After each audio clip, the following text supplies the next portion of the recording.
Good afternoon. So I will be discussing the topic about feedbacking in assessing writing. So let us know first what is feedbacking. So we can relate this into the teaching and learning wherein the teachers are creating feedbacks based on how the students do or perform their tasks. This is also for the students to determine whether there is an improvement on their work or where is the need to improve or work on. So through these feedbacks or comments of the teacher, it drives the students to do or push more in order to meet the intended learning outcome. Next. So in order for the assessment to be effective, so we had to follow this consideration and making criteria. So it should be fair, consistent, public, and clear. So we have also two types of feedbacking and assessing writing. So first is the formative feedback and the second is the summative feedback. So what is formative feedback? So formative feedback usually includes the recommendation for revision and questions of the students' work. It helps also the students to rethink of the weaker elements in their writing for final revision. Next is the summative feedback. So what is summative feedback? So it indicates the quality of a finished product by addressing its strengths and weaknesses. So generally, we had two concerns on giving feedbacks on students' writing. So first is the higher order concern and the second is the low order concern. So when you say higher order concern, it is typically conceptual or structural. Example of this is, do the ideas on the paper make sense? Are the claims supported with evidence? Or the paragraph follows its logical order?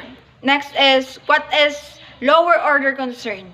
So the concern of this is more on the correctness, not on the meaning. Example is the formatting, the style of writing, and its grammar. Now proceed to the common approach in commenting students' work or writing. So first, we have the drawing connection between the big picture and the detail. So one common approach in commenting students' work or writing is to offer praise, criticism, question in a margin of paper, as well as provides an overview of what does the paper does well and what it does poorly in a head note and end note. Next is we have the tone. So it is very important for the students to know whether their instructor are interested of what they say and how they say it. So cultivating conversational tone is very important. It will help the students to better understand the feedbacks of their teacher. Next is we have the implementation. So this includes the execution, the strategies that the teacher going to create or made in order to give feedbacks on their students' work or paper. Alright, so lastly, we had the 6 strategies in feedbacking students' writing in classroom. So first, we had the end note. The second is the rubric. So the rubric here had two purposes. First, it explicitly communicates performance expectation, as well as it provides everyone a shared language for measuring their success in given assignment. Next is we had the commenting forms. So using any form of comments in explicit category, what you're doing well and what needs to work. Next is we had to face-to-face conversation.